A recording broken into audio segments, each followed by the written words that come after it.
হাদিস শরীফের মধ্যে রাসূল সাল্লাল্লাহু আলাইহি ওয়াসাল্লাম বলেন, আহাব্বুল কালামি ইলাল্লাহি আরবা, আল্লাহ তাআলার কাছে সবচেয়ে পছন্দনীয় চারটি বাক্য রয়েছে। কয়টি বাক্য ভাই? চারটি বাক্য। এক নাম্বার সুবহানাল্লাহ, দুই নাম্বার আলহামদুলিল্লাহ, তিন নাম্বার ওয়ালা ইলাহা ইল্লাল্লাহ, চার নাম্বার আল্লাহু আকবার। বলুন তো সবাই, সুবহানাল্লাহ ওয়ালহামদুলিল্লাহ ওয়ালা ইলাহা ইল্লাল্লাহ, লাস্টে আল্লাহু আকবার।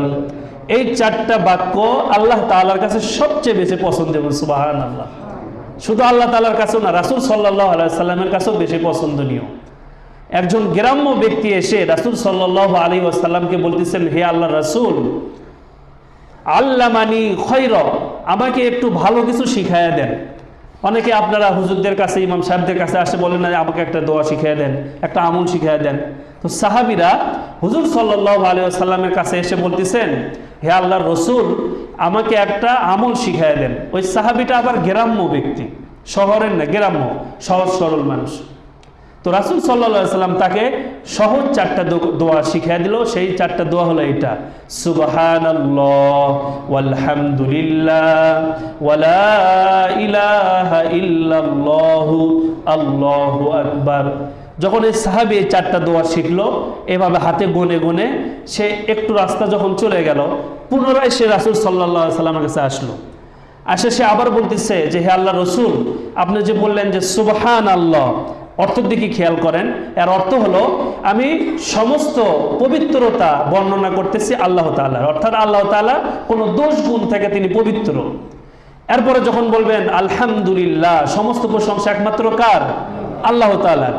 এরপরে যেটা লা ইলাহা ইল্লাল্লাহ, যে আল্লাহ তাআলা ছাড়া কোনো ইলাহ নেই, মাবুদ নেই, এটা তো আমরা সকলেই মানি, তাই না? লাস্টে হলো কি? আল্লাহু আকবার, সবচেয়ে বড় কে? আল্লাহ তাআলা। তো ওই সাহাবী রাসূলকে বলতেছেন যে, হে রাসূল, আপনি যে দোয়া শিখিয়ে দিলেন, সুবহানাল্লাহ, আলহামদুলিল্লাহ, লা ইলাহা ইল্লাল্লাহ, আল্লাহু আকবার, এগুলো সবগুলোই তো আল্লাহ তাআলার জন্য, তো আমার জন্য কি?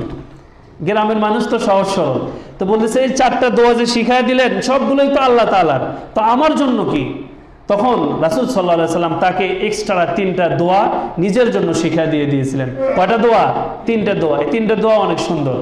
এক নাম্বার বলতেছে, তুমি যখন বলবা সুবহানাল্লাহ আলহামদুলিল্লাহ ওয়ালা ইলাহা ইল্লাল্লাহু আল্লাহু আকবার, এরপরে তুমি অতিরিক্ত আরো তিনটা দোয়া করবা। তার ভিতর প্রথম নাম্বার হলো আল্লাহুম্মা গফিরলি,